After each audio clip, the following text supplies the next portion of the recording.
Deer guys, আসসালামু আলাইকুম। উসমান সাল মেডিকেল সার্ভিসেস ইউটিউব চ্যানেলে আপনাদেরকে জানাই স্বাগতম।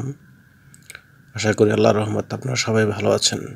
বন্ধুগণ, আজকের ভিডিওতে আমি আপনাদেরকে তীব্র ব্যথা বা ব্যথানাশক মেডিসিন সম্পর্কে আলোচনা করব, যেটি হাড়ের ব্যথা, কোমর, অস্ত্রোপচার পরিবর্তী সহ অসংখ্য ব্যথানাশক হিসেবে কাজ করবে এবং এটি একটি অ্যান্টিবায়োটিক ওষুধ, যেটি ডাক্তারের পরামর্শ ছাড়া খাওয়া যাবে না। তবে আলোচনাটি শুরু করার পূর্বে আপনাদের প্রতি অনুরোধ, আপনি যদি আমার চ্যানেলে নতুন হয়ে থাকেন তাহলে অবশ্যই চ্যানেলটি সাবস্ক্রাইব করে লাইক, কমেন্টস এবং শেয়ার করবেন। বন্ধুগণ, আমাদের শরীরে বিভিন্ন ধরনের ব্যথা, যেমন হাড়ের ব্যথা, কোমর ব্যথা, অস্ত্রোপচার পরিবর্তী ব্যথা ইত্যাদি ব্যথা হয়ে থাকে। এসব ব্যথা বা ব্যথানাশক ওষুধ হিসেবে ডাক্তারগণ তাদের পরামর্শপত্রে যে ওষুধটির কথা লিখে থাকেন তার নাম হলো পেরিল্যাক ট্যাবলেট বা পেরিল্যাক ইনজেকশন।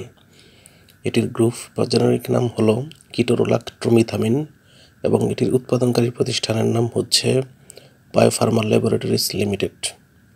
পেরিল্যাক ট্যাবলেটের প্রতি পিসের দাম 12 টাকা এবং ইনজেকশনের দাম 60 টাকা বা 95 টাকা। এটি খাওয়ার নিয়ম হচ্ছে, শিশুদের ক্ষেত্রে এটি প্রযোজ্য নয়।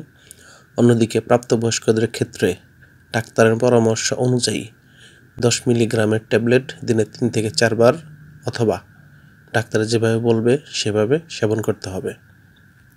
অর্থাৎ যেহেতু এটি অ্যান্টিবায়োটিক ব্যথার ঔষধ, এটি ডাক্তারের পরামর্শ ছাড়া কোনোভাবেই সেবন করা যাবে না বা নিষিদ্ধ। গর্ভাবস্থা এবং স্তন্যদানকালীন সময় এটি সেবনের পূর্বে ডাক্তারের পরামর্শ নেবেন।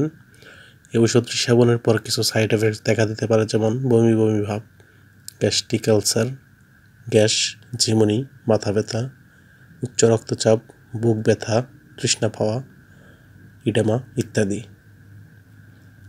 ওষুধটি আলো তাপ থেকে দূরে ঠান্ডা এবং শুষ্ক স্থানে রাখতে হবে এবং অবশ্যই শিশুর হাতের নাগালের বাইরে রাখতে হবে। ধন্যবাদ।